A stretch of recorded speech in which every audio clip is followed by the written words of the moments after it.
said the commercial sexual exploitation of minors is still happening.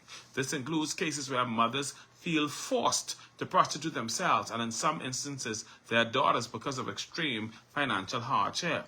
Ms. Monroe stressed that the practice is not a sudden spike. She described it as a decades-long systemic issue rooted in poverty, housing instability, generational trauma, and a lack of coordinated interventions. While she acknowledged that public awareness has increased, she said the government has not implemented a targeted and funded national response. She pointed to gaps in emergency housing for at-risk girls, economic stabilization support for vulnerable mothers, and trauma counseling and rehabilitation services.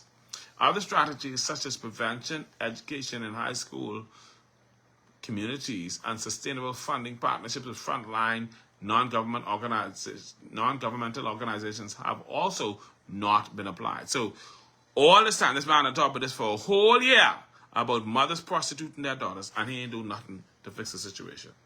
Nothing.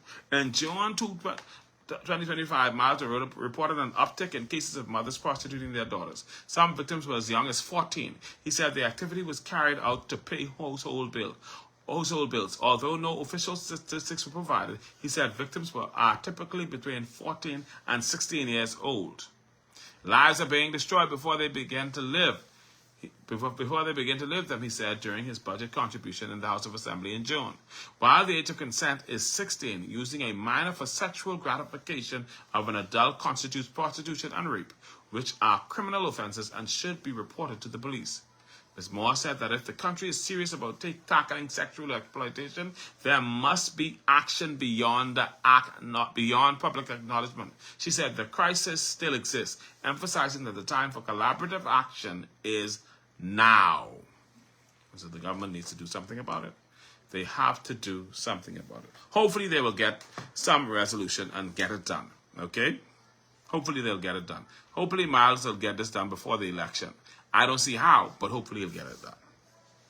Now, lately we've been hearing about a number of our people ending up in the Epstein files.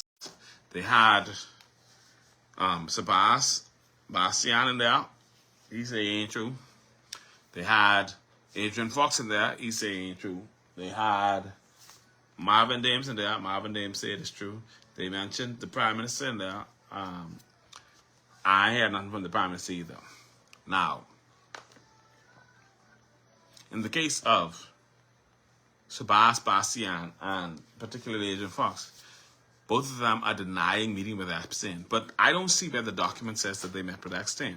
I don't see that. I see where the document accuses both of them of being involved in human and arms trafficking. But I don't see where it says they met with Epstein. So, but I think that was probably a way to cause us to be distracted from what was actually true.